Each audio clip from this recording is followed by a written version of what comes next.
So this is my friend Dave Binetti. I met Dave when this Lean Startup stuff was still sort of in its infancy. There was a Lean Startup Circle grouping group formed 2 years ago. There's maybe 100 people on it, and we were kind of talking about these concepts that Ries and Steve Blank had codified. And we had some pretty intense discussions, and I drove up to the Bay Area, and we actually, maybe 10 or 15 of us met in some crappy bar, and we were, talking about this stuff, and my first meeting with Dave, he was like, in my face, passionate about Lean Startups is awesome. And so I love Dave, and I love the fact he's passionate, he's opinionated, and he's not just gonna, if you challenge him, he's not gonna just, go, oh, that's nice, and kind of give you, sort of a BS-y answer. So what I'd like from you guys to do is actually challenge him if you disagree. Okay, makes a lot more fun. He's here to answer questions. He is opinionated. That's why we brought him down here, because we want him to really kind of rock your guys' world. So I'm expecting good questions out of Samir, Pete, Eric, Brian. He's the guy that went in the front row. Exactly. No, buffer zone. Where's Tyler? I saw Tyler Carroll here somewhere. Can you take off? You already took off. Anyway, so please challenge Dave. Make him really earn his pizza and his beer. Let's get started, yeah. Thank you, Patrick. Thank you, everybody, for the insight.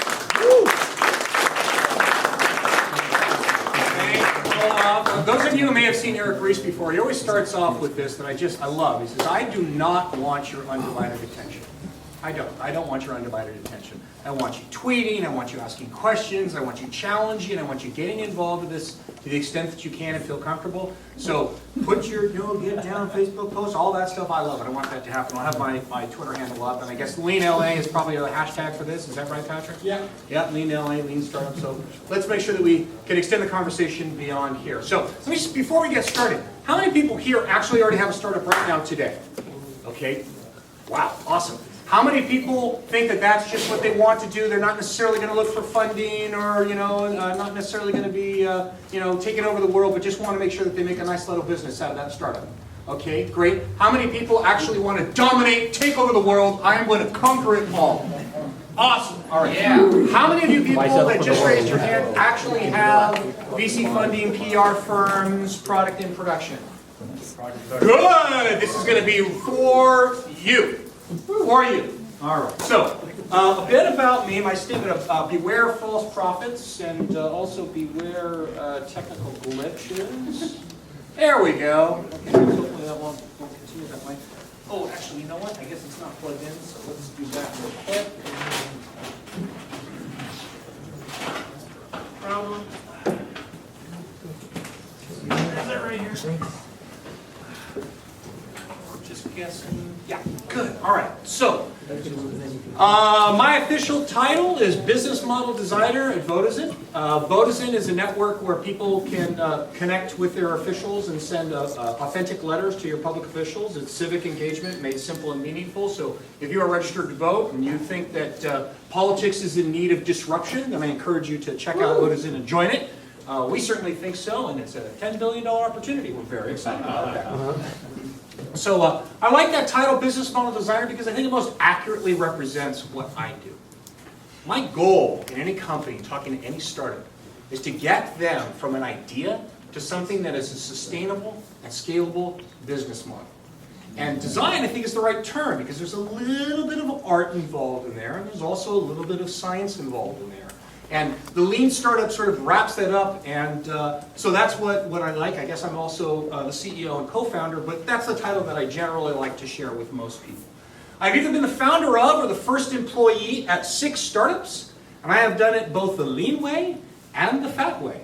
And I've had mixed results with fat sucking and lean working. So I think that that's why I've been so gravitated to this approach. So tonight, how am I going to do this? Well, I'm going to talk about the Lean framework as I interpret it, and there's a lot of thought leaders here. Don't take my word as gospel, but I'll try to give you just a framework so that you understand how I view it. Oh, by the way, that's my hashtag, that's my Twitter account down there, just in case you want to tweet it. And then I'm going to talk a little bit about what I see as the 3 false prophets. These are the big mistakes that seem like the right thing to do, but if you follow them in the wrong way, they will kill your startup. So that's why I call them false prophets. They seem good, they give positive feedback, but in actuality, they are clever killers. And I actually don't anticipate this taking more than 20 minutes. And then I'd like to open the rest of the time for Q&A so that we can be as interactive as possible. Though again, feel free to interrupt at any time during this presentation if I say something that you disagree with, really pisses you off, or you want to learn more about. So, the framework. This is sort of wrapped up in lean startup. I'm actually not a fan of the term lean, to be honest. I think it's more about agile development in the sense of agile business model development rather than lean, because lean always makes it seem like I'm spending the least amount of money, I'm thin, I'm wiry, I don't have big dreams, and that is all not what lean is about. But that said, it is the title that has been pioneered by some people that are just awesome and brilliant and amazing, and I'm following in their footsteps. But the lean approach to me is very business model focused, very customer focused, very focused on how do you create a sustainable and scalable business model. And Steve Blank is, just far and away the person who I follow the most in this space. I read his book and it changed my life. I mean that in all sincerity. It's metrics guided, not metric deterministic, but metrics guided, so that you're guided by real intelligence and getting real information. That's the key of the movement, to make sure that everything you're doing is being guided by that real world experience. Dave McClure happens to be a person that I follow here in his R metric, Startup for Pirates. If you haven't read it, I highly encourage it. Very good, and on SlideShare. And then it's sort of vision driven. Vision driven in the sense that when you pivot, it's based upon your vision as an entrepreneur. It's not just about A/B testing and how do I tweak my way through A/B tests to an IPO. If that's what you think you're going to do with your startup, you're never going to make it to that 2 in the morning night when everything is falling apart around you and your wife is irritated and your kids are crying. You need that vision to be able to sustain you, that what you're doing is going to change the world and nobody's going to stop you from doing that. If you don't have that vision, then it will not sustain you when the times get tough, because an A/B test will never do that for you. And so Eric calls this the pivot, and I think that every pivot has to be vision driven, and so that's the framework that I use, and I'll come back to that in a little bit. As I mentioned, the person who I follow the most, who I think has done the most, explored the most, innovated the most, codified the most, and certainly is the genesis of the entire movement, is Steve Blank. Who here knows of Steve Blank? Okay, good, all right. Who here has actually read 4 Steps to the Epiphany? All the way through, be honest. All right, who here has read Patrick and Brandt's better version of that book? Okay, good. So it looks like I'm going to have to do a little bit of explaining. So Steve Blank is a person who has really pioneered the concept of customer development. And what he did is he did a bunch of startups. Some were, one was successful later, some were not so successful. And what he did is he started to see patterns emerge. Patterns emerge about what makes certain companies successful and other companies not successful. And he wrapped it all up into this concept of customer development.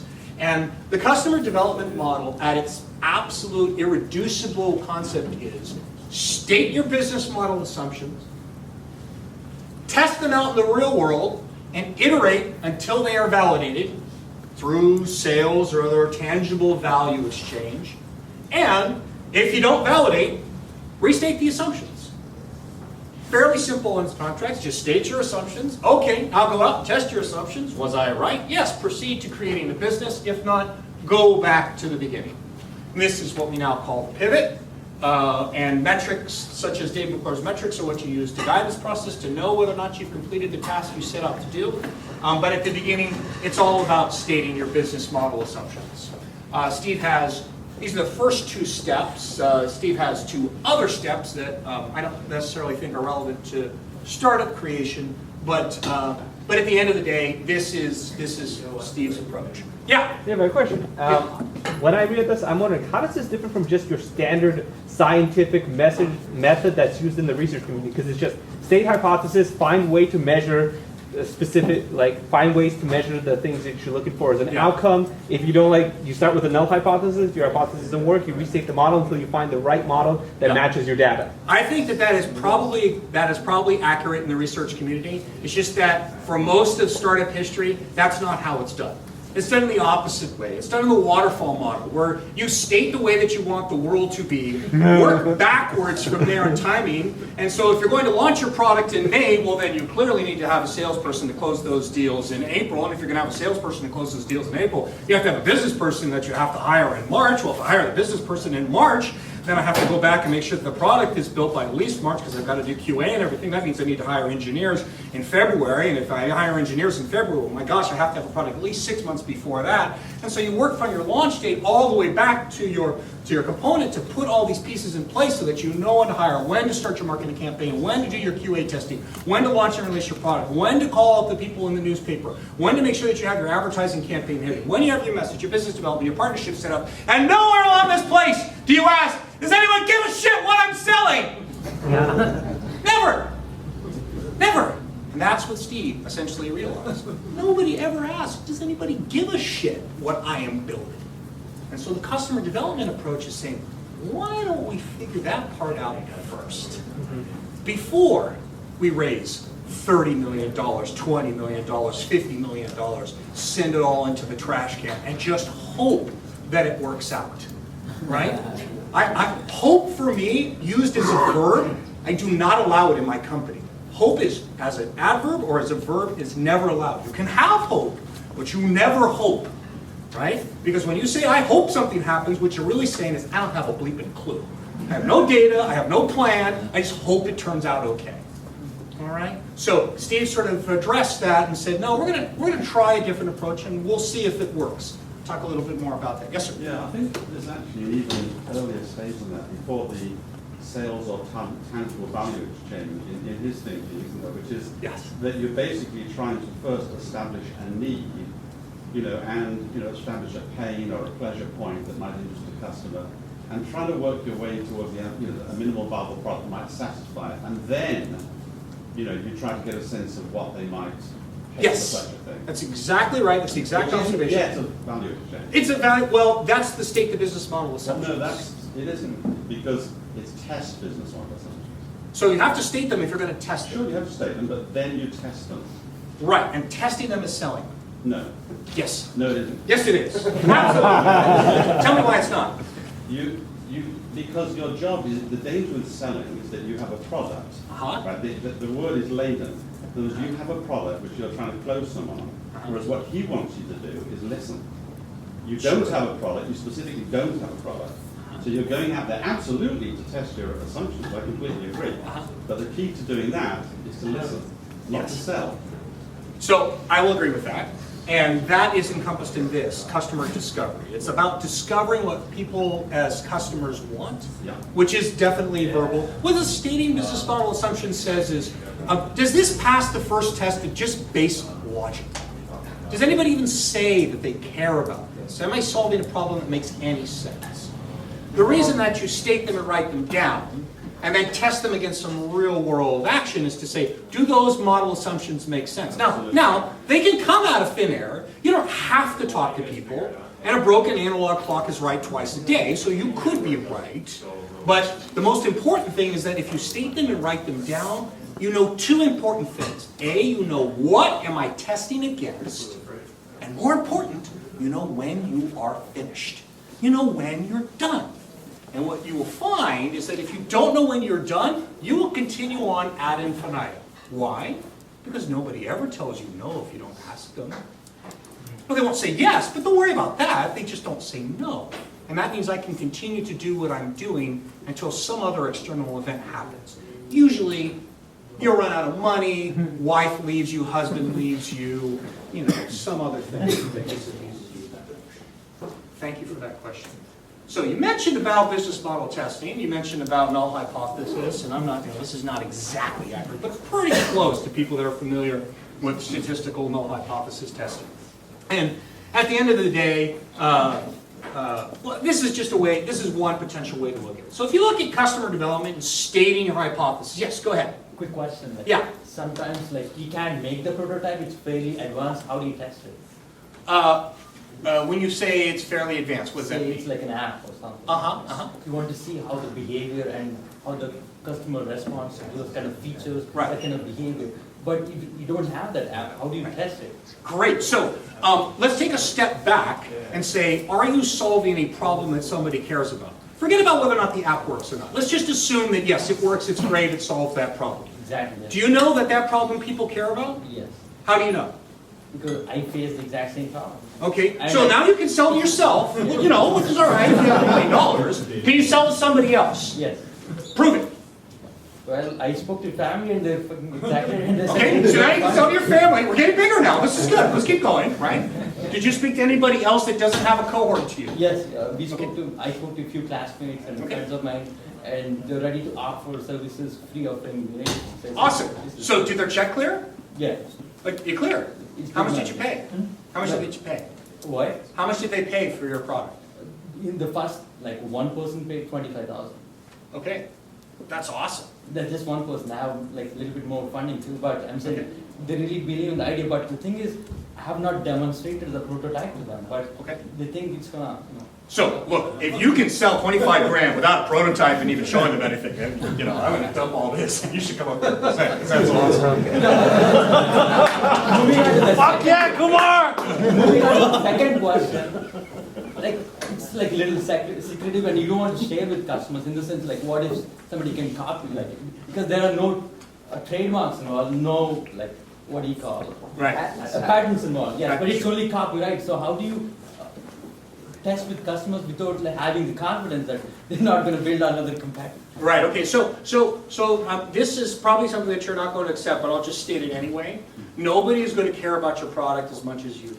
Right? And there are a few examples to the contrary, you know, where Steve Jobs went into Park and essentially stole that and created Macintosh. That's a little bit overstated, but, you know, close enough for war. You know, and there's probably another one that somebody can tell me about their Aunt Nelda taking it from the Everything third Microsoft's ever done, for example. Yeah, but it's extremely rare that people will steal the idea. Winter was on Facebook. Yeah, Facebook. Yeah, so again, I mean, I'm not making an overall blanket statement. I would submit to you, without any evidence, so we'll just have to postulate it because I don't have anything to support it, is that for the most part, the biggest risk is not that somebody will steal your idea and make $1 million, is that nobody gives a shit about your idea. On balance, right? I mean, there's probably people that will steal your idea, people don't give a shit. Right? And so, and you know, again, that's about as much as I can postulate for you today. But on balance, I suspect that that's largely the case. Notable examples to the contrary. Yeah, go ahead. I mean, it's clear that, I mean, there's a lot of different people with a lot of different ideas in this room, so Yeah. I'm sure that everyone has its own sort of unique nuance, but generally speaking, I think it's pretty safe to assume that everyone's solving some type of a problem. Yep. And that there's at least a few products out there that are somewhat related to what you're doing, and you're sort of doing it better or combining a bunch of things together. There's really no new ideas, right, anymore. So you're like really just making things better than they were for people. Yeah. So isn't a good way to be able to prove your market and your business model, you know, researching all those sort of competitive things and you're putting together like all the reviews and what people say about them. There's a lot of social media, a lot of reviews on the App Store and things like that where you can get a sort of pulse of what people think is what the pain that people are experiencing from Yep. your competitors. Yep. And by that, can prove that you have a business model. If you could at least theoretically prove that you have a business model by saying No. I can solve these pains No. that all these people are experiencing. You've established a hypothesis that now needs to be tested. Sure. And if you're right, great. And you've done the research. Yeah, and that's but now it's only up to executing, you know, that solution. Right, but what will typically happen is that people will go through all that stuff and then they will start to build a product, right? And then 6 months later, they'll launch something after they've sunk $100,000 of their life into it, and only then do they realize that, oh, maybe my cousin wasn't the best person to tell me that they think this is a great idea. Right? And I mean, and that happens all the time, truly. I mean, it happens today. And it's not just people that are sort of local in their families, right? I mean, it happens with very large VC firms. Right? But I'm talking I mean, about like research on like, you know, you're going through, let's say, 30 related apps on the App Store and software, and you're seeing hundreds of reviews. I am not debating your ability Yeah. to research and come up with something phenomenal. Just prove it to me, that's all. But more importantly, prove it to yourself, right? And if you are right, then you're going to go through this. Man, look at his point. You're not going to have to do a thing. Guess what? The downside of that is nothing. Exactly. The downside of getting it wrong, well, you tell me. How long? How much money? How much of your life? How many other opportunities that you could pursue that you've let go because you were convinced that you were right. And I guarantee you, I believe you. I really, truly do. Right? But, maybe I got a little bit of Reagan in me. Trust but verify. Right? You can only verify up to a certain point until you have enough money. Aha! Exactly. But something is better than nothing. And you can start small and lever up from there. The way that I like to view this is that you have different step points. I'll get to you right next. Okay, cool. I'm getting a little tired.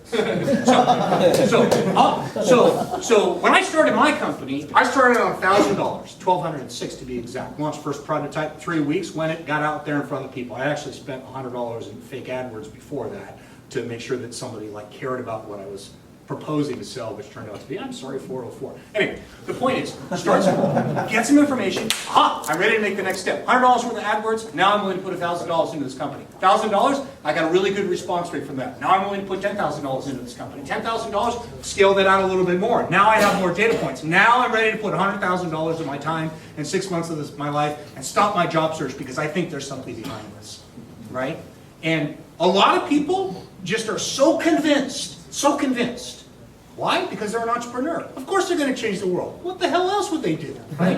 But they're so convinced that that is right that they immediately jump to the last step. And I'm suggesting that that's not the best approach. I'm suggesting there's a better approach. Steve is suggesting there's a better approach. And it will not take that much more time or that much more money to get to that position. Okay? Cool. Oh, yes, go ahead. I was just a comment on actually what you were saying, which was that, if you're kind of taking an existing product and making it better, and you have all of this research based on kind of other products that exist, I mean, that just sounds like you got to your hypothesis quicker and you have a better chance of it being true, No. but it never means you shouldn't validate it. Exactly right, right? I mean, so a lot of the questions that you get is, how quickly do you want to start to state those hypotheses? And Steve would actually argue that you definitely go out to talk to customers, really very well establish their pain point, and so forth. I think he's probably going to change his tune a little bit just because that was sort of an enterprise model, and to even get to step one to do testing was a very large expense and a very large amount of time. Today, you can quite literally come up with an idea, code it on your lunch break, and release it by the time you get home from work and start getting some real information, right? You can even do less than that and create fake AdWords pages just to see what your search conversion rate will be. It doesn't have to even go anywhere, right? So I think that the iteration cycle is getting much tighter. I think the amount of money getting involved is getting much lower. But the fundamental approach of stating your hypotheses and testing them and then iterating from there, I don't think is invalidated. I don't think that's, I completely agree with you. I mean, he's basically an enterprise guy who's doing software. Yeah. And that definitely influences all his thinking. Yeah. I mean, I don't think his model changes much actually in B2B. You can't build, there's that shitload of software you can't build in a weekend for an enterprise. Yes. Right. So what he had to contribute on what it means to sell software into big companies, I think remains valid. I just don't think he had much to say about consumer internet. Yes, but you could build the mock-up, in a shorter period of time. Yes. Build a mock-up, yeah. Also, let me jump in on the whole review your competitors' reviews and all that stuff, and that presumes those other startups know what the fuck they're doing, right? Like most of the time, early stage startups, like general rule of thumb, you're still searching for the model, right? So most of them are just as clueless as you, if not more, right? So Yeah. So the great way to use competitors, I think, is if you can have a fairly well-established market and you can create a fairly well-established product and you're just trying to do something like a resegmentation or you're trying to carve out a little percent, or for whatever reason you think that main competitor is just something that's ready to be disintermediated because they're not up to snuff. I recommend doing an extremely simple thing. Just putting the company name and buying AdWords for the company name sucks. And see what happens, right? I mean, if you put down 1,000 AdWords for foo sucks, and you get 500 hits, you are on to something, baby, right? And you can do that right now, tonight, right? In fact, you could just start randomly throwing out company names and see who gets a really large hit or who sucks, right? But this suggests that maybe there's a product alternative that you can use that you can go out. So I recommend if you do have people that are in your market right now and you have competitors, go buy those AdWords for competitor sucks and see what comes up. And guess what? If you don't get any hits, buy a few more AdWords. If you still don't get any hits, maybe talk to some of those people that are using competitor. See if it really does suck.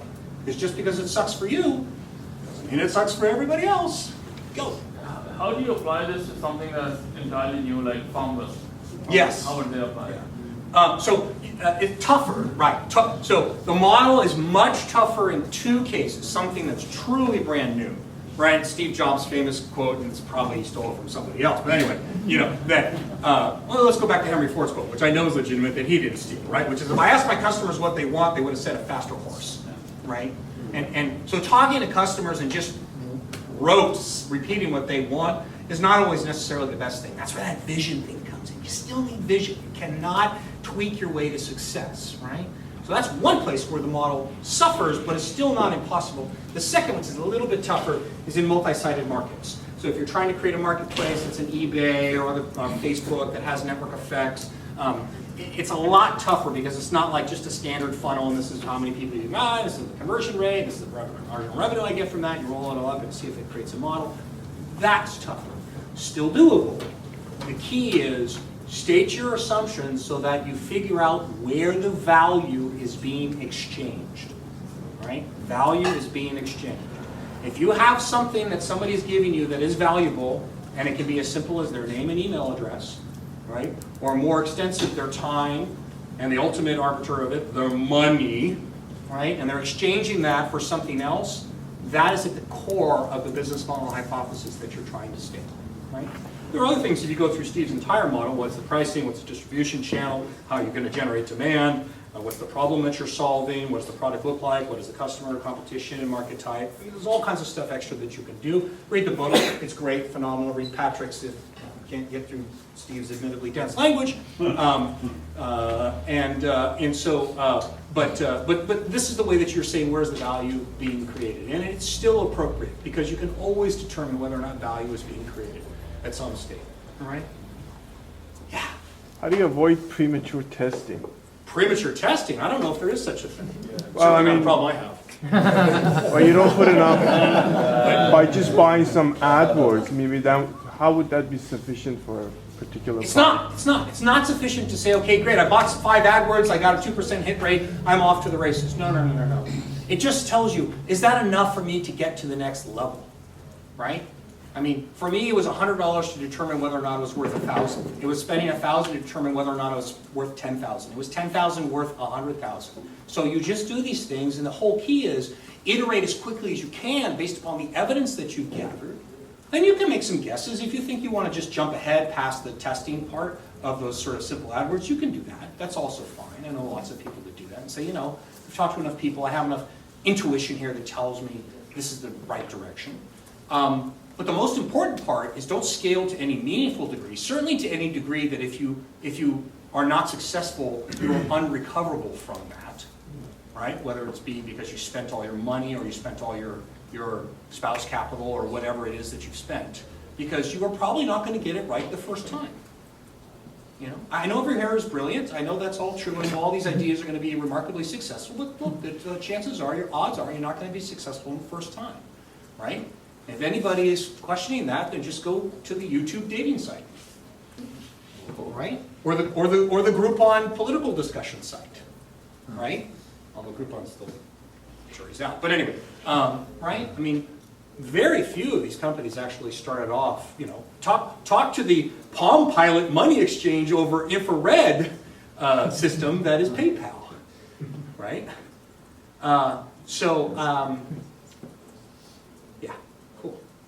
Did I answer that, or did I just dance around? Yeah, no. Okay, cool. All right, great. So, business model testing. Just offhand, who here has done statistic testing before? Okay, good. So I'm going to go to the business. So, what you're essentially saying is I have a hypothesis here that I think is true. This is what my business looks like. Okay? And this is what a successful business looks like. Then on this other end, you say, well, this is what a business looks like if it is not successful. In other words, this is not a business over here, right? And then you have, okay, it's true, or it's false. And this is what I'm going to test. I'm going to go test these things and see if my hypotheses are true. All right, so customer development is for that, and then there are the metrics, which are down here. You use your metrics to tell you whether or not you've actually been successful at the business model that you have set out. All right. So the case that everybody wants to see is that, yes, it is true that I have a successful business. Money, money, money, money, money, money, money. All right. Awesome. That's what I want to do. And you know what? It is possible, it is absolutely possible that, yeah, it is true that I don't have a business here. All right, well, okay, I got it, I understand, at least now I know that I don't have a business here. All right, wasn't what I wanted, but okay, that's good. Now, there's also the occasion where it is false that you have no business. Right, so every once in a while you can strike gold even though you're hunting. In this case, black gold, Texas tea. And am I too old? I'm with you on this one. Okay, good. Right, where you can be surprised, where, okay, it wasn't the business that I thought, but it's actually false that I have no business. I wound up with something, all right? Twitter is actually kind of an example of this, where, you know, they had this Twitter thing that was working in the background as they were working on something else, and they're like, yeah, I'm really working on this CRM system. God, I'm getting so much traffic on this stupid tool. I gotta focus on the CRM. Would you stop? My servers are all being backed up on this. Everyone's using this Twitter thing. Vodio. You know, so it is possible that you can sort of stumble in something, and that's okay. It's a success. You're happy. Post-its. Yeah, thank you. Post-it's a great example. Awesome. And then there's this, which is the false positive, and that's the night of the living dead. And that's when you think you have a business, but in fact, it's false. And the interesting thing to note here is that success is success, any way you get it. If you get it and you set out for it and you did it, fantastic. If you accidentally stumbled upon it, that is fine too, because you're successful and you're happy. So success is success, but not all failures are created equal. And this is going to tie into why false prophets really, really, really are to be avoided. Because not all failures are created equal. If you do not go all in, and you have money, time, or other resources, then if you know you don't have a business, then you can just be a phoenix and go try something else. This is the pivot. This is when you take the learning that you earned in the prior failure and turn it into something else. Will that something else be successful? No, you have to start on the whole entire process over again, right? But at least you're going to have the opportunity because you know I don't have a business here. This is the thing you want to avoid at all costs, because that's when you are dying, but you don't know it yet. So embrace the failure and avoid this at all costs. And it is absolutely true that if you want to be the phoenix rising from the ashes, you can start all over again. Like that animation? Hours on. Gosh. Yes? Would you say that the false positive is worse than the false negative? Yes, absolutely, without a question. Yes, no doubt. False positive is what you want to avoid in all cases, right? False negative means that you have a successful business in some form. I mean, you're making money. It wasn't the way that you anticipated, but it is false that it is no business, right? False positive. In this case, I would say the false negative is, right, is what everyone's afraid of, like, oh, I don't want to give up because if I just persevere another few months, I'll cover the, you know, the growth curve that I'm looking for, right? That's a legitimate fear. It's a legitimate fear. In either case, your goal is to get to what is true. True comes from testing out in the marketplace and having people give the value to you, whether it be their money, their time, their attention, whatever it is the value exchange. That is true. If you go past your relatives. Okay. Here's the thing about lean. You want to avoid the night of the living dead business model. That is what you want to avoid. That is what the lean approach is designed to do. It does not guarantee success. If you came here saying, oh, lean startup is going to take me to this promised land, forget it. That is not how it works. It doesn't even seek to avoid failure. In fact, it actually says to embrace failure. Just embrace it really quickly and fail forward so that you have some learning that you can base upon your next iteration. So all the lean startup really is designed to do is just keep you out of the living dead. Because the living dead is the worst place to be. You're walking dead, you don't even know it. You're spending your life, your time, your money, your energy pursuing something. It's not going to go anywhere. You want to get to that answer as quickly as possible. And if your intuition, your research, everything says that it's right and you're successful, that's great. That's phenomenal. That's fantastic. And it's awesome. But you're bucking the trend. And the trend says that you're certainly not going to get it right the first time. So the key here is to spin that business model. Get as many iterations of that business model as you possibly can until you know you have something that is a sustainable and scalable business models. Okay, that's the framework. So, if the goal is to stay out of the land of the living dead, the false prophets will keep you there. So what are the false prophets? False prophets are the activities that provide positive feedback, feels good, but doesn't necessarily contribute to your search for a sustainable business model. Okay? So I'm about to go through 3 of these items here that are probably going to be a little bit controversial, and I will just go ahead and take it all on. It's not meant to be absolute, but I'll probably present it that way just to give a concept. False prophet the first, PR. PR, yes, marketing, promotion, promotional activities, all the things that you need to do to scale your business. Well, PR defined for me, PR is a tactic for demand generation. Full stop. Full stop. It is a product or tactic for demand generation. It is not an end in and of itself. It is not your goal. It is just a tactic to be able to generate demand for your product. So here's a hint.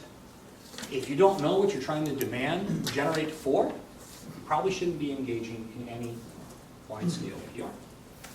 So why is PR a false prophet? Well, it's self-reinforcing, but yet itself is foundationless, right? This is the Paris Hilton effect. You can be famous for being famous, right? And in that case, she's actually selling her image. So there's actually a product there, right? But if you look back at Cool, the search engine. Anyone here remember Cool, the search engine?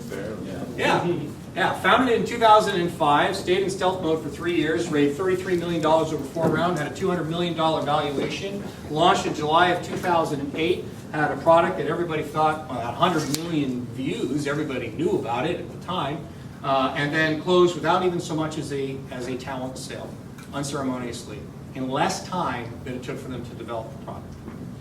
I call it a big fat fail. But it was named as Business Week's Startup of the Year in 2008. And it's not even necessarily a reflection of Business Week. They did a phenomenal job in PR. You know, I mean, they really did. They had 100 million uniques the week of their launch. That's really extraordinary. They didn't have a product anybody cared about. It's this tiny little issue there. But a second thing that's important, besides the fact that it's self-reinforcing and then tends to perpetuate in the absence of evidence, is that it distorts learning. Your goal in a startup, before you have reached that sustainable and scalable business model, is to learn what will create that sustainable and scalable business model. And if you hype your product, you shortcut the learning. Because you are telling everybody the way that you want to view it, and they are going to be, particularly if you have good PR, they will dutifully repeat that back to you. Right? And so it distorts the actual thing that you are trying to get to the bottom of. And I see so many business plans. I have a small thing that I do with the Hacker Dojo in Mountain View, where I help engineers polish their business models. And so many people come to me and say, my problem is awareness. Okay, great. So what are you doing to get that awareness? Oh, we're doing this and this and this. I'm struggling. I said, great, show me the product. Oh, it's not launched yet. You're generating awareness for a product that isn't launched? Well, we need people to know about us. It's marketing. You have to be part of your business. Okay. No! No! Gosh, for goodness sakes, no. It distorts the learning that you're trying to get. And it appeals to a very low-level instinct, right? We are social animals. We feel that social proof of other people talking about us has value that we want to share, that we want other people to know about. So at a very primal level, it satisfies that need. If you have investors, they will really push you to satisfy this need because they want everybody else to think and know that the investment was really, really good. And so it appeals to this little level instincts. And so in that sense, it tends to become, a little bit more on the emotional side, a little bit less on the testable side. So that's why I think that PR can tend to be a little bit false. Yes? So how does this apply to earned PR versus planned PR? So I think that's a great way. So I think that you can get some awareness, particularly if you need to do a little bit more testing, right? I think that to the extent that a great benchmark is that if you don't spend anything on PR, That's a great way to just like say, okay, if I'm not spending anything on PR, then I have some good insight here, particularly if you feel that your product needs to have a viral component to it. So to test that virality, don't buy AdWords that skews the results. But I would also caution you that not paying means that you don't hire anybody with marketing in their title anywhere, right? Business development, nowhere, right? So if you're not doing that, you just are doing sort of things on the fly, or making comments on blogs and writing a blog yourself, doing all those things, as long as it's not taking 90% of your time, that's probably a useful thing.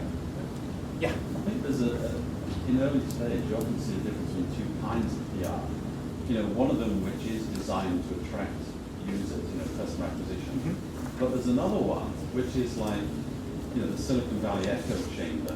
Right. Where it's basically speaking to investors and the valley. You know what I mean? And it's for a very different purpose. That can be to hype up things for purposes of evaluation. Sure. And it may succeed in that. You see that all the time because, and I think they're just completely different. Sure. Channels. So that second one that you mentioned, to hype up the valuation, to what end?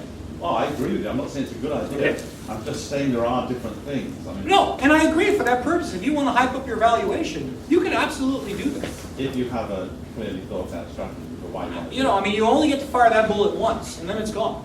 Right? I've had startups that I work for, these would be the fat approach, where I was the marketing person, and they dutifully told me to get on the front page of the Wall Street Journal, and I said, I don't even know what the hell we're selling. Why do you want to be on the Wall Street Journal? And they said, well, if you're marketing, so go get us marketing and go put us on the front page of the Wall Street Journal. So I dutifully wrote my $50,000 a month check to the PR firm, who dutifully called up the person at the Wall Street Journal and said, we really got to do this article on this really hard startup. Okay, great. And I was able to do that twice. And so we got on the front page of the Wall Street Journal. We dutifully printed it out. We paid the Wall Street Journal for the authorization to get the copies to print out, hundreds and hundreds and hundreds of copies. Put it on the website. Sent it out to all of our investors. We didn't have anything to sell. What a waste of time, effort, money, and attention. And when we did have something to sell, they wouldn't write about us. God almighty, I'm stupid. Demonstrably stupid. This is one of the things that I ran to Steve Blank and read his book, and I'm like, I did that like twice. When you're in marketing and you are trained that everything looks like a nail and you're a hammer, you're going to bash that nail until it is nice and good and in that piece of wood. And it doesn't matter that there's nothing on the other side. You're just going to do it because that's what you're trained to do. And this is really, really important. If you have a background in this, whatever your background is, when things get tough, you are going to run home to mama. If you are a product guy, you're going to go back and redo your MRD. If you are an engineer, you are going to code till 6 in the morning. If you are a marketer, you're going to call up every person you know and try to get on Twitter as soon as you possibly can, right? These are all things that you are going to do. Know that it's there. Know that it's there. Because when people get stressed, they run home to what they know. And it doesn't matter that it's not going to help your business at all. You just need to do something, right? So best that you have a plan so that you can actually execute that plan and not be engaged in really, really frantic rounding in motion where everybody's like running around like this but not actually going anywhere. Cool. All right, so let's move on. How do you avoid bad false prophet PR? Number one, no vanity metrics. Unless you are selling something that is actually based upon ad impressions on Twitter, then I don't give a crap how many Twitter followers you have. It is irrelevant. Doesn't matter in the slightest. Okay? So don't look at any vanity metrics. Now, the best metric is money. And if you are ever unclear, and if you are actually selling a product outside of a multi-sided market, and for whatever other reason have a direct sale channel, then money should be your metric. Always, first, fast. Money never lies. Can vanity metrics be leading indicators of what your dollar signs will be like? Sure, but why not just get the dollar signs? Great. So I'll focus on the dollar signs. Right? I mean, that's how I'm going to pay my engineers. That's how I'm going to repay my investors. That's how I'm going to, get the Ferrari and all the other stuff that I want to do, right? So, look, let me also be clear. If you're running a charity, it's legitimate, right? If you're running a charity or you have some non-governmental entity or something like that you want to do, your metric could be different, right? So your metrics might be donations, it might be conversions of volunteerism, it could be a whole host of things, right? But if you're running a business, your goal is to make money, right? So money is your metric. At the end of the day, that's all that matters.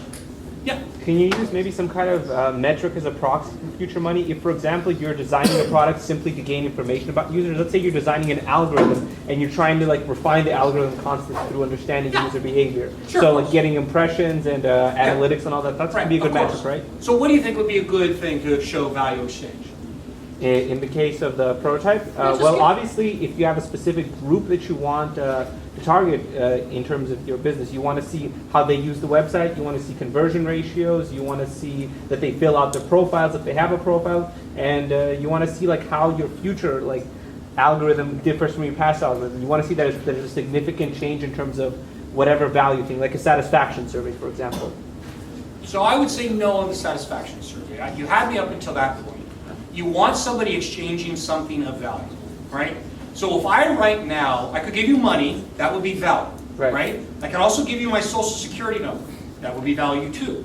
It's not money, right? I could give you all the preferences of things that I like and don't like. That would be value, right? I could give you the things that I buy at the grocery store.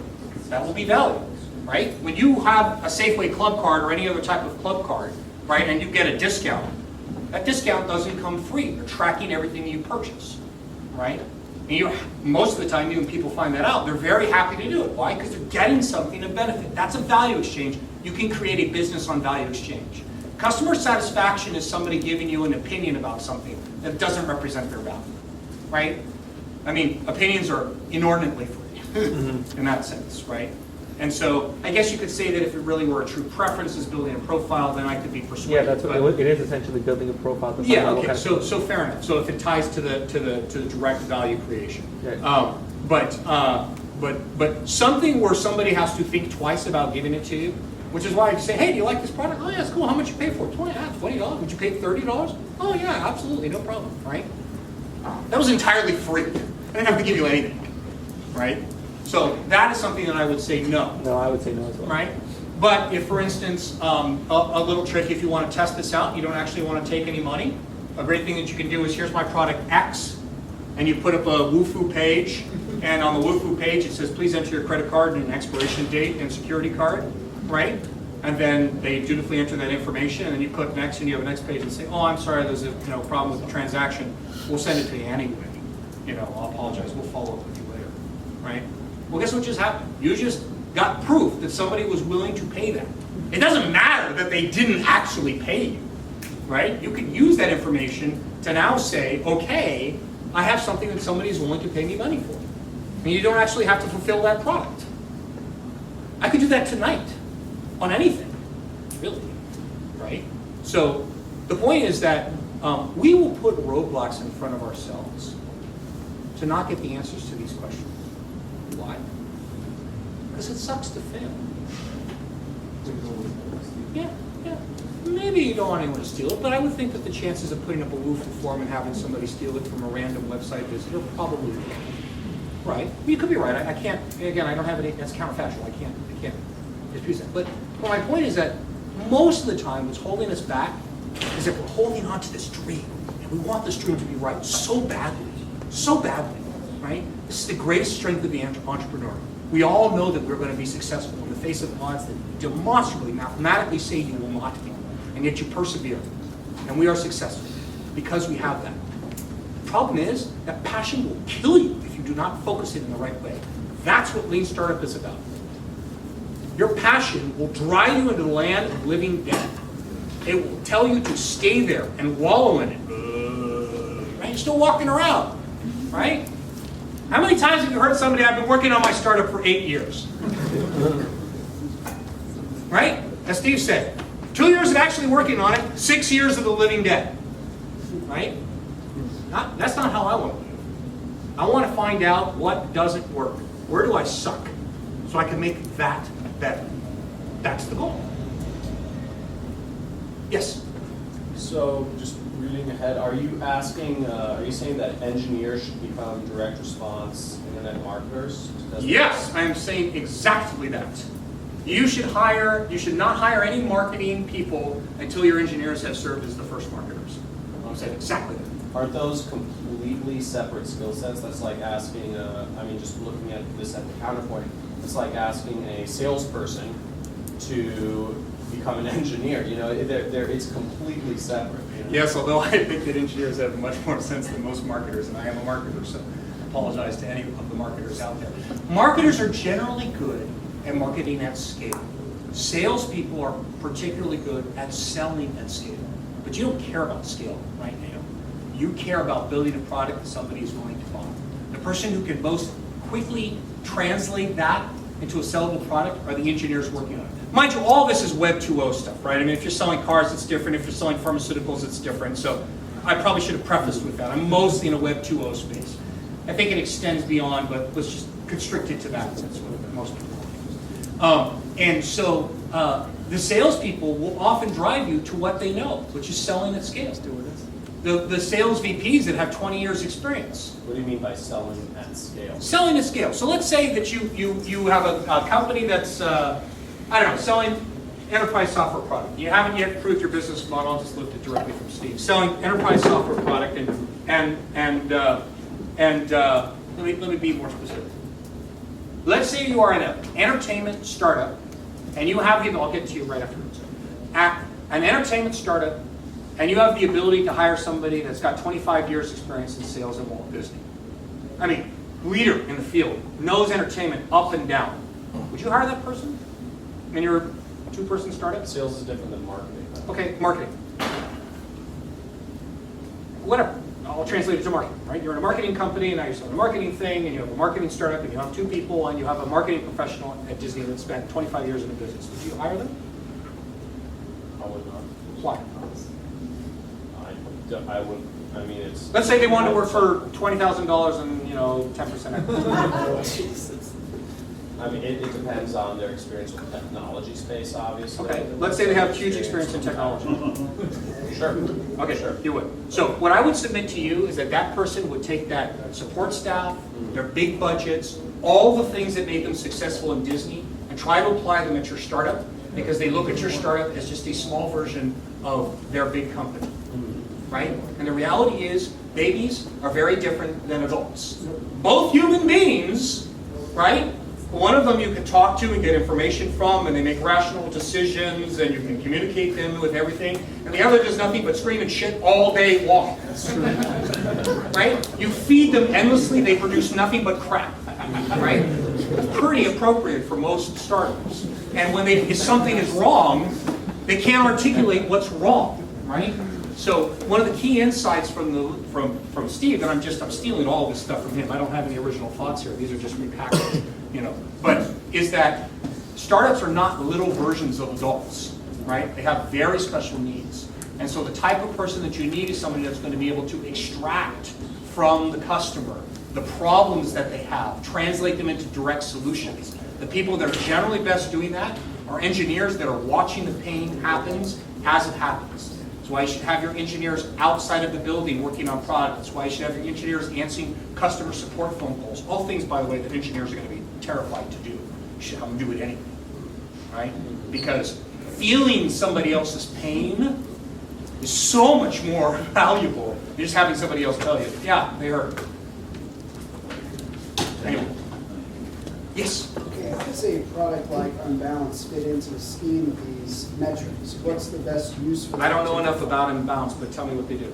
Oh, we're just a landing page company. We build a single landing page for Okay. our website. Mm-hmm. We use Unbalanced solely for the purpose of having our angel investors have something to peek at, because that's as far as our attention span goes, is one page.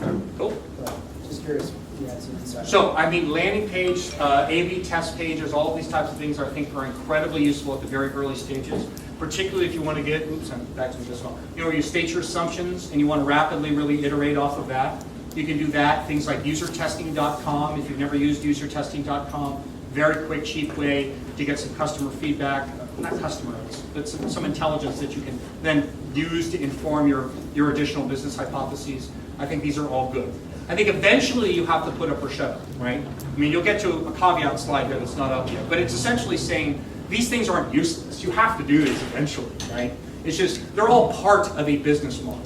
If they are goals in and of itself, that's usually when the problem happens. And this is particularly true if you hire big people from big companies where that is what they do. Those are the goals in and of itself. When you're trying to extract 1% marginal profit out of a $10 billion market, that's how you make or break VPs, right? With your startup, that doesn't matter. I think exactly on that point, Yeah. for people who are interested in more elaboration, you know, you might want to refer to that Steve Blank's talk, Why Accountants Don't Run Startups, which is exactly about this. Brilliant, yes, yes. It is, and I On cannot. SlideShare, on SlideShare. It's on SlideShare, and you should also, is the audio from SLConf? And also, those are the story that Dave was talking about, the sales guy, the marketing guy, if that sounds unfamiliar to you, so I'd recommend reading Steve Blank's book, The 4 Steps to Epiphany, and it talks about the difference, and it's deceptively simple. The search for a sales model and execution. And what Dave's talking about, you hire the big gun who's got 25 years experience, and he's gonna come blow you up in sales. They're gonna used to executing on a known sales model. If you're early startup, you generally don't have to figure out your sales model, and it's usually a wreck. And I've been in a situation like that, and I read the 4 Steps to Epiphany, and I, oh fuck, this just happened to me. Yeah, that talk is Yeah. really essential. Why Accountants Don't Run Startups, slides on SlideShare. On SlideShare. I wish the audio were around. It's a brilliant talk. It is available. It's on The audio YouTube. too? It's on YouTube. Yeah. It's great. It's an awesome talk. What's the title? Why Accountants Don't Run Startups. And it's the difference between Billy Durant and Alfred Sloan. Yeah. How many here have heard of Alfred Sloan? No. How many here have heard of Billy Durant? I actually think I saw the web page on that, but it was the No, crappy fair, looking cheater. one. It's the crappy looking one. It wasn't the full talk. It was like the two paragraphs. All right, great. So, so how to avoid this? We're still on PR. Wow, we're only on the first false profit. My goodness, this is great. Do we have a time in here? Actually, it's 8:25 now, because I'm actually enjoying this talk, and it seems like really engaging. Yeah. Should we give Dave another 35 minutes, like good for you guys? Yes. Was I supposed to be done by now? No, but before. Feel You're free to lying get to me. up. I was Feel supposed free to to be get done up by and use the restroom and to grab a beer. No such Yeah. pizza. Yes, please, grab a beer. It'll make the talk go by better. Dave, you want beer? No, thank you. But soon enough. So, know exactly what kind of demand you need to generate and measure that. Exactly what kind of demand you need to generate. PR is a demand generation tool. If you don't know what kind of demand you want to generate, then all you're engaging in is some Brownian motion. And also this point here of hire marketing only after your engineers become marketers. Engineers, if you actually let them do the marketing, they will be incredibly insightful, right? Now, if you are 100% engineering, yeah, you probably want to get at least an advisor so that you don't go completely off the rails. But in my experience, engineers are really scrappy, and they definitely apply this really evidence-based approach to marketing that is really, really useful in the early stages of your startup. Okay? So, but of those, I think the most important is just avoiding the vanity metrics. Vanity metrics will suck you in this day and age so quickly, it's incredible. Yeah, could you just clarify a little bit what you mean by what kind of demand? Could you give examples of just different? Sure. So I'm selling cups online. I'm selling cups. So I want to generate demand for cups. And so now I know what I want to do, and I want to be able to target, this particular cup appeals to college students age 18 to 22, typically as a fraternity or sorority member. And entrepreneurs. Right, thank you. That's the type of demand you want to generate for this type of cup, and then you can measure the sales, right? It could be different in the sense that, you want to, let's say you were a PR firm. Well, that's probably a bad example, a little too much of a recursion. Well, I think you get my drift, right? Whatever it is that you were selling, you want to generate demand for that, right? Value exchange. Okay.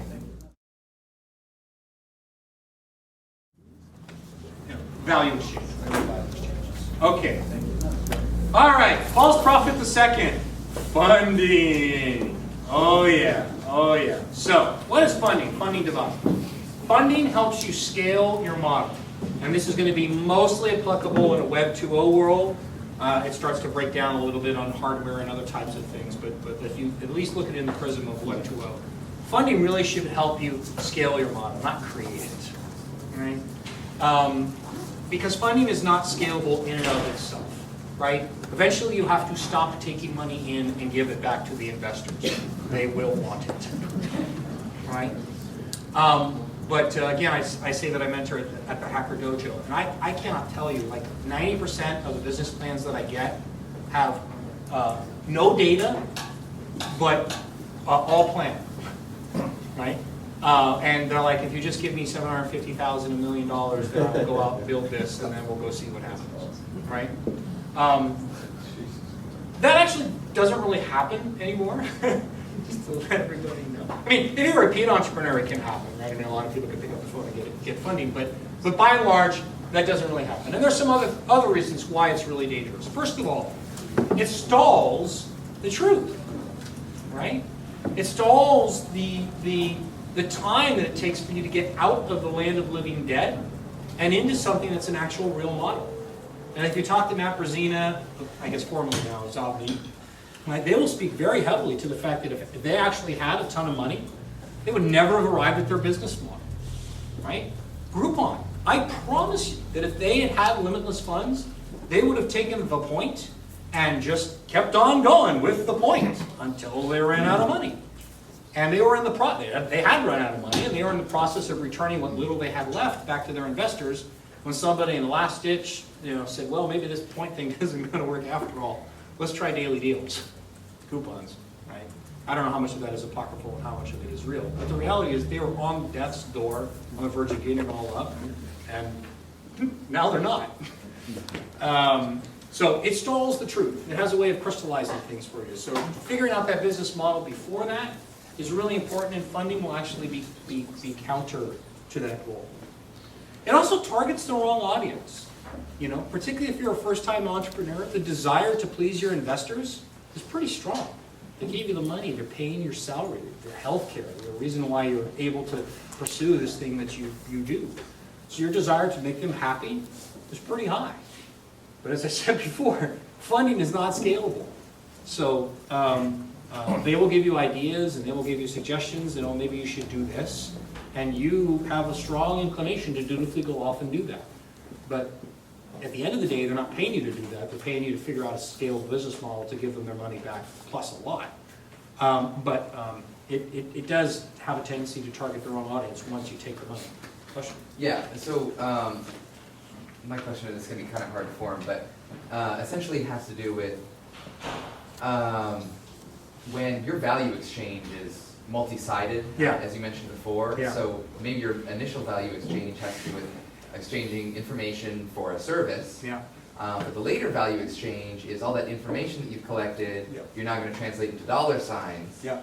Yeah. But you're not going to get to the dollar signs until you have funding. Is that still a false profit? Yeah. So the answer to that is no. I think the answer is no. As long as you're validating your I think everybody needs to take funding of some type, right? Even the $100 that I originally did in my initial AdWords testing was funding. Right. So again, these are broad, they're overly broad, they're designed to put a stake in the ground so it's really, really controversial, and that's how you engage in discussion. Particularly in multi-sided markets, particularly so. You will need a lot of runway. In fact, I think multi-sided markets are one of those few places where, you really should take VC funding, right? If you can avoid it, you really shouldn't take any funding. Right. And I mean, when I say if you can avoid it, there are a lot of cases where it's avoidable or close to avoidable. You will be so much better off. So many places where you'll be so much better off. Not all business models allow it, but there's all kinds of things that you can do, particularly in Web 2.0 space. I mean, just look at Wufoo, right? And they sold for $30 million, which does not seem like a really big exit until you realize they only took $100 grand, right? Has a 300 multiple. It's one of the biggest deals in the valley, right? And it's all theirs, all in their pockets, just bulging and overflowing, right? And if they had taken even $5 million, their takeaway would have been 2 orders of magnitude less. Yeah, and that raises a really interesting question about what angels and VCs truly offer, right? Because all of them, of course, say that it's not just the money. Yes. Right? So if this were true, let's just assume for a moment it's true, right? Then funding isn't just a matter of taking the money, right? And you would accept a certain amount of dilution because the value that they add is so considerable that the value you gain is greater than the value you lose by the dilution. Right? So the question arises, is that true, right? I mean, my hypothesis, right, and I'm interested in your opinion on this, is that there are 2 kinds of money that could be valuable, right? One is incredibly stupid money, who knows it's stupid, right? And isn't in the business of offering you any advice at all, because they know they don't know anything. They're just giving you money, but you happen to need for purposes that you, the entrepreneur, decide, right? And the other one is, you know, incredibly smart money that really has tremendous value, they're genuinely offering, right? Yeah. And the dangerous ones are the ones in the middle, which are, you know, the highly educated VC who thinks he's adding value, right, but it's just wrong. Yeah, sounds like Land of the Living Dead. Yes. So, I don't value, you don't have to live tweet this part. I don't think the smarts of the VCs are the thing that you're buying. You should have very tactical goals that You you think are it's trying. just money. No. Money is money. Once a check clears, money is No money. problem with money, but do Yeah. you believe that, I mean... No, but they can help you in other places. For instance, if you have critical needs in hiring, That's value. right? But that doesn't come from their smarts. That comes from their position and their perceived value, and other people are going to be willing to use that as a proxy for whether or not how successful you will be, which it has about as much value as what university you went to, right? You will find tons of smart people that come out of universities that are not top-name universities. But you are just saying, on balance, if I'm going to use something because I don't have enough information, I'm going to vet based upon the vetting that these people did, and so that is important. So if you have critical hires that you need, or you know that critical hiring is on your path, that's where you should consider taking money from particular sources. Number two, if you have a strategic investment, they are very important to you because they happen to sit on the board of a company that could be an acquirer of yours. If they have strategic relationships with key partners that you need to establish down the line, that could be an additional value add. You may understand your market. Yeah, yes, they could, but the reality is there are tons of people that understand the markets. That, you know, this whole notion that there's only 5 or 6 people that understand the market, I don't buy it. You know, you could be right, but you know, I mean, when you look at the ability for them to cause harm or good, it's actually much more ability for them to cause harm. If you don't become an expert at your market quickly, then Okay, so let me just don't rely on somebody else to do it for Let me you. just make sure I understand. Right? Yeah. So you started off by saying that if you could do that funding, that would be the ideal state. Yes. Right? And I've had a company like that. Great. Right? You know, £50 and that's it, right? Yeah. And I've certainly experienced harm. Yes. $20 million down the toilet for Yep. VCs fucking it up. Yep. So I'm sympathetic to your point of view. Yep. I'm just a little unclear as to what the scope is of this category of taking investment from people who genuinely could add value. Right? Is there really nothing in your mind where you think, you know, yeah, there really is a real category of people who genuinely could add value? So when I look at Or the is that smart, like something you're grudging about? no, I don't think I'm grudging. It's just, you know, I mean, lots of people have advice, right? And I think that a lot of people can be really smart. I don't think that you have to take it from certain people in order to have that advice. You know, it's like, only this firm can I get the advice from, right? You could get that advice from getting a good co-founder. You could get that advice from getting a good advisor. You could get that advice from talking to people in the market, right? So when I look at the scope, advice, yes, valuable, important, smarter people better, more industry experience better. All that's true. When I balance that against the ability to do signaling for key hiring, right? Strategic partnership because they're on a board of a company that I want to acquire me, right? So it's just relative, right? The thing about these guys, though, is that they have skin in the game, don't they? Once they put money in, it matters to them. It's not like just any old person in the industry. Right, Say, so I agree with that, so let's talk about that afterwards, because I don't want to get bogged down on that, but thank you, it's a good point. Okay, so, stalls of truth, targets their own audience, and it feels like progress. Social proof feels like progress, right? If I got a really big fancy guy to invest in me, that feels like I'm actually doing something important, right? And that's great for hiring. But the reality is it doesn't contribute anything to your business, zero, peanuts, zero, truly. It just feels that way. Go. What about PR? What about getting yourselves in, you know, all these websites and journals? And all that? Sure, of course. If you get just one guy who's like a big name, that's already Right, just and if you've already figured marketing out your by business itself. model, none of this shit applies. Nothing I'm saying applies if you've Right. already finished out your business model. This is for those people who have not yet figured that part out. Right? How to avoid? I think this is a very practical way to avoid this problem. Commit to a pivot pitch.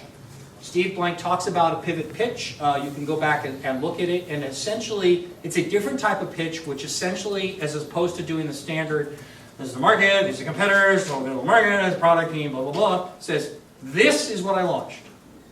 This is what I learned. This is what happened.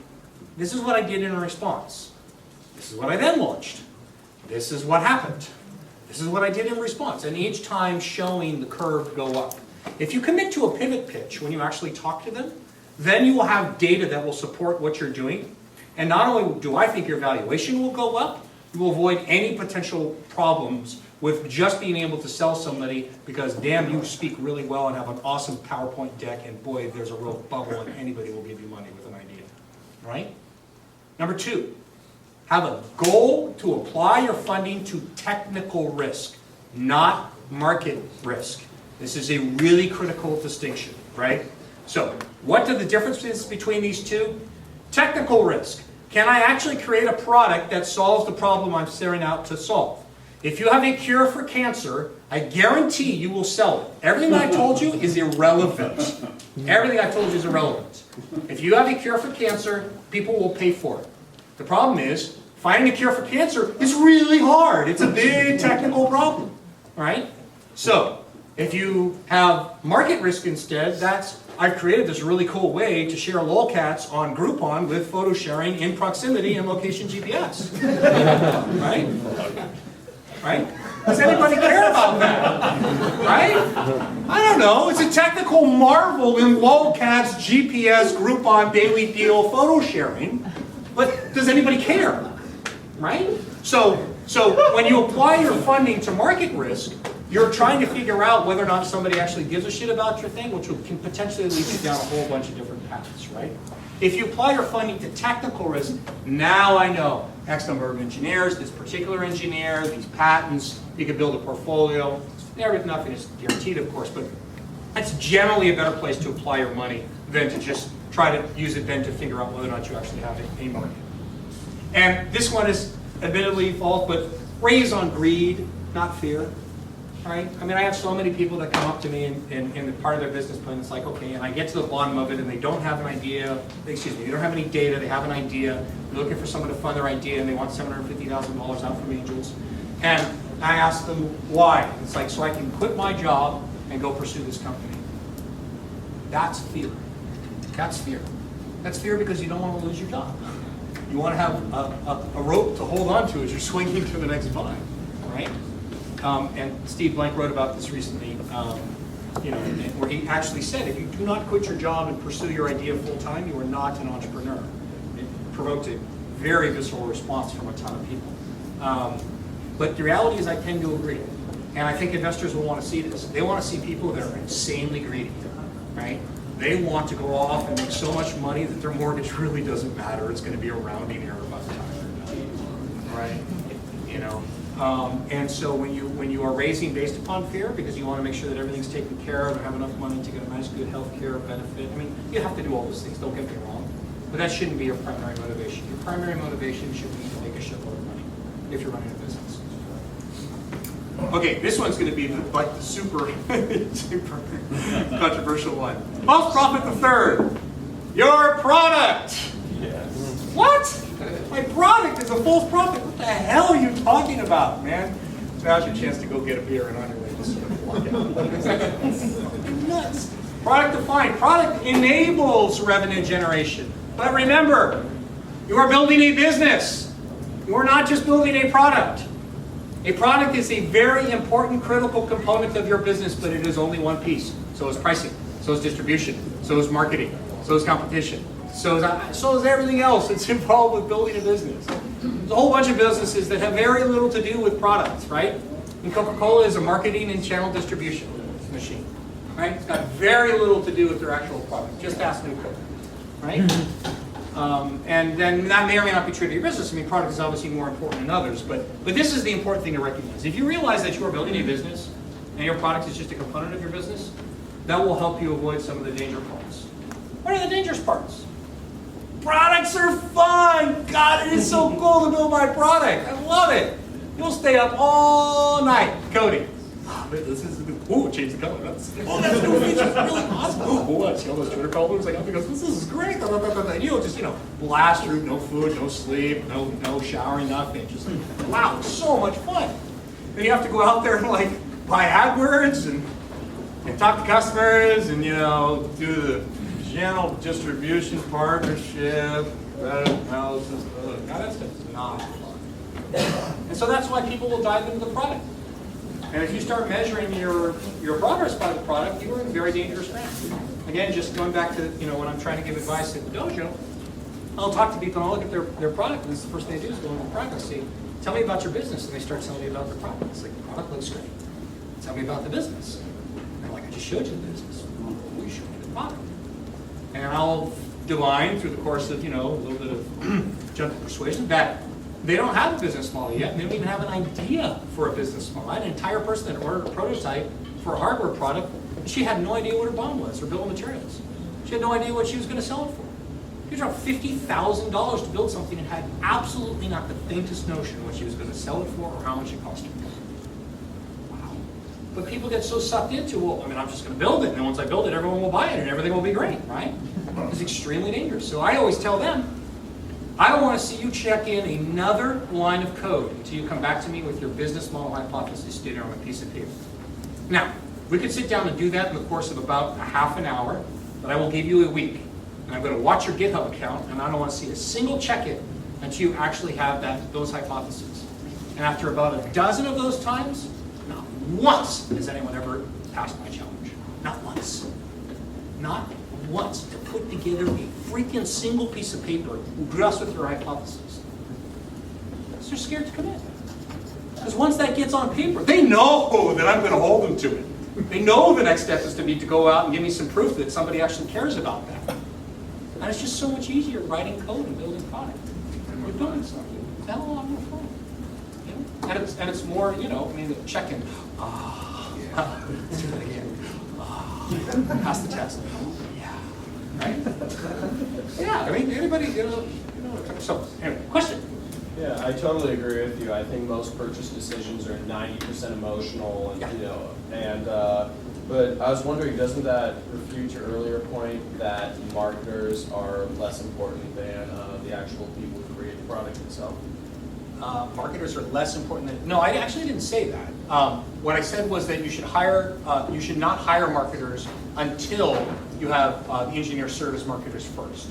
And that's because I believe that marketers do a good job of scaling.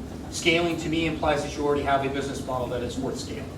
That's the job of the marketer, not to find out the basics. I think that's better served. They can do it too, but I think they're better served by the engineers because at the end of the day, you don't have to worry about any translation between pain to product. They can translate the pain into product with no interpretation required. Okay. Engineers can, right? This is all pre-sustainable business model.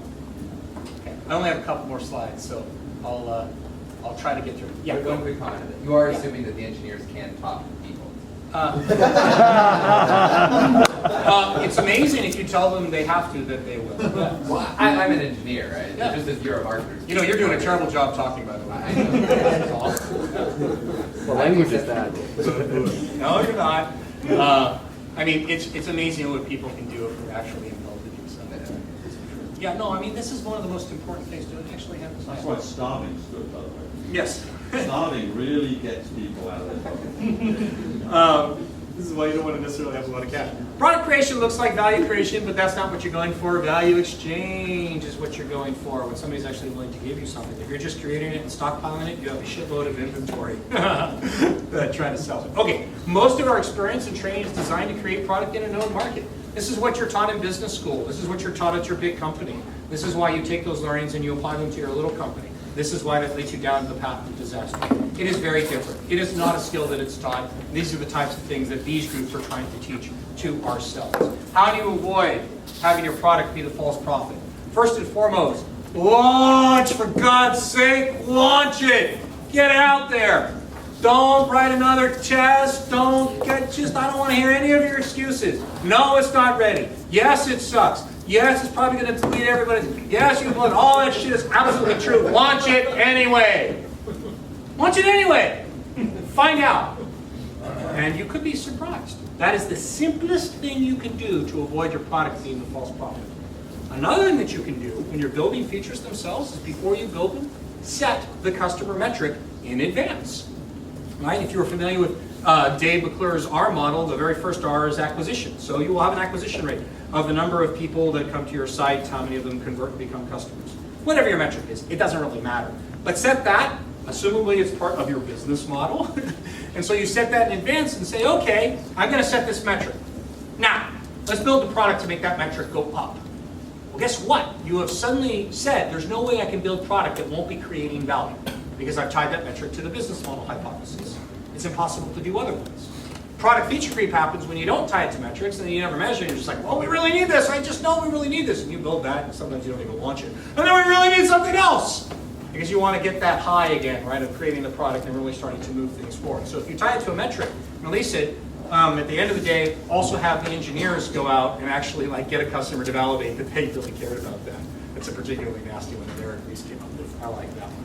But at the very least, write your features in the form, feature a user X should be able to accomplish Y, and it will be measured by, the satisfaction will be measured by Z, right? A customer should be able to share their lolcats on Groupon so that they can feel good about getting daily deals on cats, right? Oh, it was bad. But you get my gist, right? Set it and put the phrase in that point, and then have the engineers go build it from that, right? Now you have the ready-made metrics so that you know whether or not you were successful. And most importantly, get the engineers out of the building, right? I remember having an extremely long conversation with somebody once when I said, you've got to get the engineers out of the building. And I said, but they can't, they're too busy building the product, right? And I mean, if you know exactly what you're building, yeah, I guess that makes sense. But if they don't know what they're building and you don't know what your business model is, it makes absolutely no sense to me. So this is, again, another Steve Blankism. Get the engineers out of the building. In my company, we have everybody go down to the local train station. And we just bring our laptop, and people are waiting for the train, and we just pull up 3G and open up the laptop and just have people come up and use the product. And the whole company is just watching, right? And that's it. And you can do that anywhere. You can do it on the street. You can do it anywhere, right? Mine is a laptop. Okay.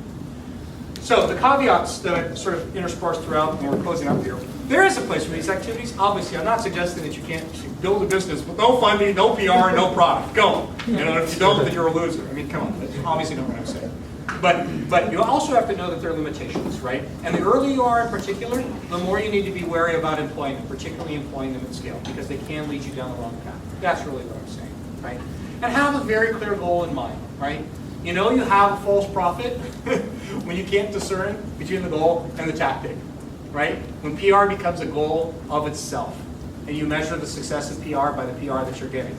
When you make funding the goal, and you measure your success by whether or not you got the funding, how much, and at what valuation, right? When you're measuring the success by the lines of code that you have put into the product, and how well the QA tests passed on the specs that you've defined. Nothing that will ever see the light of day or a customer. Then you know that you are listening to a false prophet. The goal is to create a business model. Lean is designed to avoid false positive, and be careful that your tactics to find that model do not themselves become the goals. We've had a lot of Q&A. I'm happy to talk more, but we probably should let everybody go on that. My company is hiring, so if you've enjoyed this prezo and want to show your appreciation, please go to slideshare.com/Votizen. You'll see a link to our job rec, which is a SlideShare deck, and just tweet that out. And that would be a great way to thank me, because we are looking for engineers, and that would be cool. And feedback wanted. That's bit.ly/lean Coloft, all one word, and that'll give you the ability to give me some feedback. And I really appreciate negative feedback, so if you don't have anything bad to say, don't say anything at all. And with that, thank you very much, Patrick, for the invitation. Thank you all.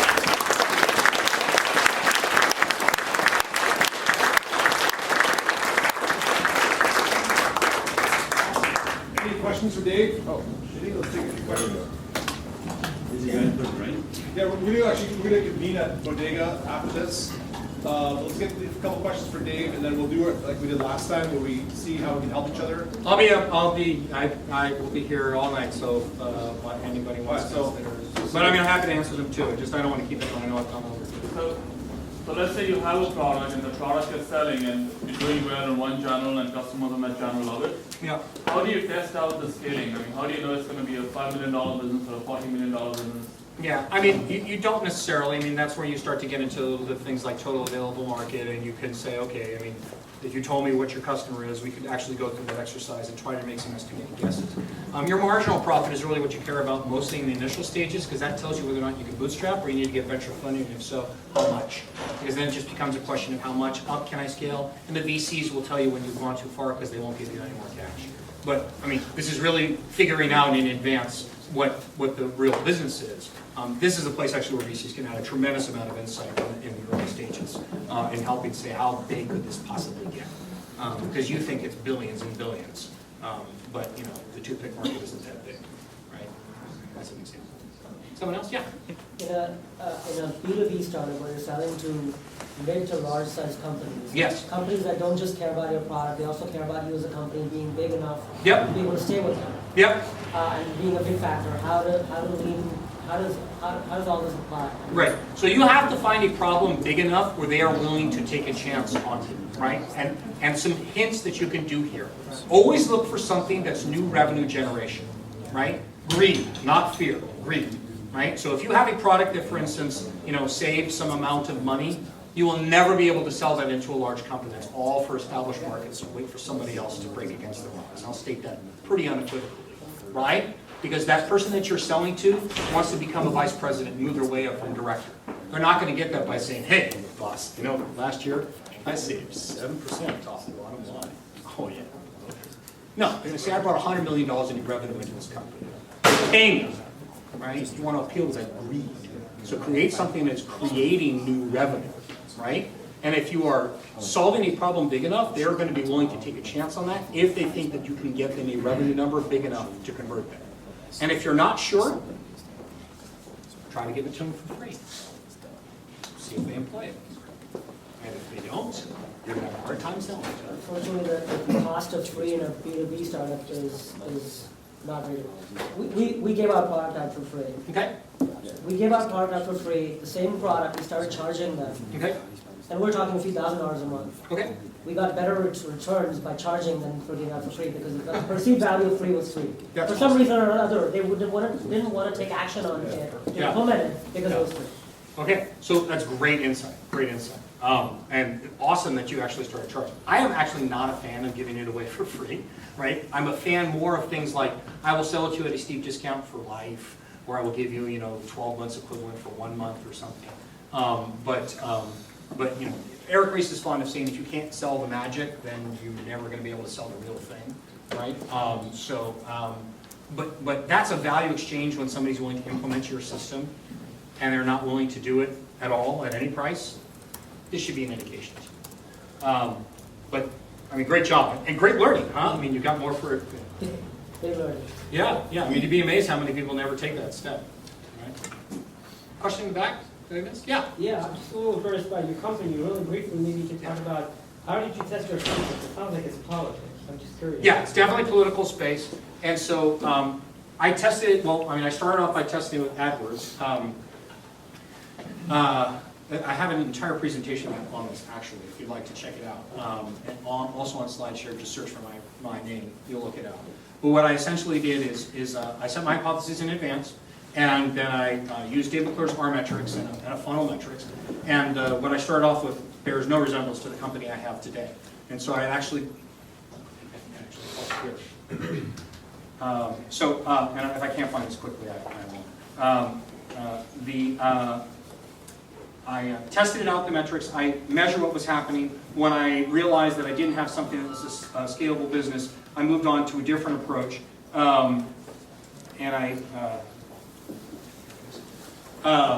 Moved on to a different approach and did that a total of 4 times. And I probably can't do this. I'm trying to get to the end.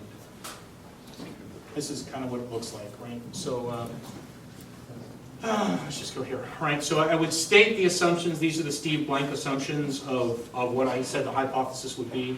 And then I would actually test against the funnel. And this is what the version 1 looked like, and then version 1.1, which is iteration for A/B testing to get to a local maximum.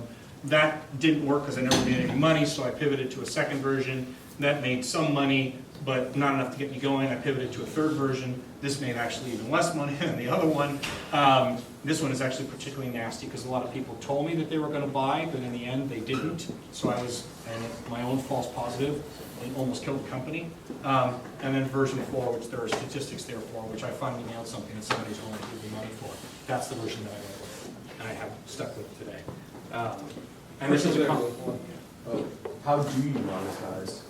So it's message delivery. So anybody is able to send a message to Congress on any subject that they like, and if it happens to agree with the subject that a particular advocacy group wants to be able to promote, then that's packaged and bundled up, and they get metrics around it, and it's special delivery at a timing that they want. So it's the difference between, you know, the Postal Service and FedEx. So you're making money off, it's from like AT&T for the text messaging? Or? No, it's so, let's say that you as a person are interested in gun rights or gun control, right? And there's something pending before the Congress that you're talking about gun rights or gun control, right? And so lobbying firms will want to do their standard lobbying, but they also want to have public presence, and they want to be able to, you know, like a petition, things of that nature to put pressure on the elected officials. The advocacy groups will want all the people that agree with that statement bundled up and delivered particularly as a sign of people that happen to agree with that issue. So the customers are nonprofit group? Say again? The customers are nonprofit groups like the NRA? Yeah, mostly advocate groups. I mean, some are corporations too, and some are candidates. Yeah. Yeah, I mean, it's like any other tool. I mean, we don't have change people's opinions. We just bring them together so that, you know, I mean, we actually think that longer clearance is actually going to disintermediate lobbyists. Because they're going to kind of become irrelevant once people realize that they can just work with each other and don't need anybody in the middle. Do you have any for Congress? Negative. I have no comment on that at this time, Senator. Can we hear your elevator pitch? My elevator pitch for that? Oh, yeah, I mean, Votizen is civic participation made simple and meaningful. And so we allow you a better way to be able to write your elected officials. It's more authentic, it's easier, it's simpler, it's more meaningful, it's social, it's just a better way to write your officials. And so if anybody is interested in making an impact on that and disrupting a space that's in desperate need of disruption, I encourage you to check it out. How do you reach out to the nonprofits? Well, they find us, which is really cool, because it's always a good indication of when you're solving a problem that is a big problem. People are starting to realize that social media is really affecting politics in a big way. This past cycle, campaigns outspent their competition 20-1 and lost. You know, in California, Meg Whitman spent $160 million and it didn't move the needle. It wasn't even close. And so people are kind of realizing after the Obama campaign in 2008 that this is, you know, Twitter is moving away from I'm really enjoying my peanut butter sandwich to helping to, you know, depose Egyptian dictators. That's got some real value. We are actually in a multi-sided market, so we took funding. We're going to have to take a lot of funding to be successful, I think. You know, but I still wanted to make sure that we can make money. I made sure that I can make money before I went out and raised the dime. It took me 2 years and more than 100 grand in my own cash. But when I went to the table and took all this market risk off and said, here's what it is, we were way oversubscribed, right? I mean, I got a valuation offer that was so high that I had to turn it down because I'm like, this is just absolutely stupid. You know, I used a pivot pitch for that, by the way. So it was really effective. They hadn't seen it before, which is kind of like, yeah. Last question. So I was about to ask if that was a multi-sided market because these are all new terms to me, so that's helpful. My question is, how do you validate that? You know, throughout this talk you've been sort of saying, you know, the exception, right? The exception to all these methodologies is the multi-sided market. Now, it's harder if you're a first-time entrepreneur and you can't just sort of snap your fingers and get investors to trust you. What's the move? Is there a move, or is it just? Well, I should do what I did. I mean, I didn't have any investors trust me before. The only thing that I had are several creators where I was like, you know, a nobody, right? I mean, I just picked up Steve's book. I learned from my mistakes. I went and reached out to Ries and learned from him, and I talked to Dave McClure and looked at his stuff, learned from him, applied all these things, put it in a SlideShare deck. They read it, they liked it. I wound up having all 3 of them as my investors. and I got them as investors before I went and raised out any money from anybody else. And I was a nobody. I had nothing, right? I mean, just an idea. But what I did have behind it is that I went out and I tested this at local scale, right? And like I said, the original version of the product that I tested was nothing like what I had today. But you test it out really small, really local, and then the argument that you have is, this is what it looks like small. I want to make it big. I will need money to make it big. Here's my evidence that suggests it can be big. Here's what the overall market is. Oh, that's big. Here's what I'm going to do in the future that is big. And all those things are where VCs really like to get into play, right? And so, that's how I did it. I mean, I first had to convince the small investors, took the small investment, use that to lever up into larger investors. That's just tactics. Anybody can do that.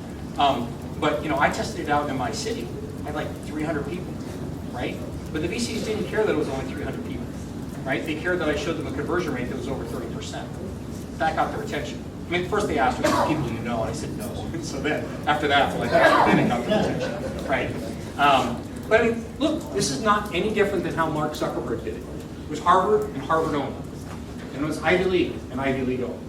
And it was colleges and colleges only. And it was high school and high school only, right? You could not get into the system. Multi-sided markets, you're trying to create that critical mass. That implies a smaller group. Most people look at it and say, wow, there's this huge ocean out there.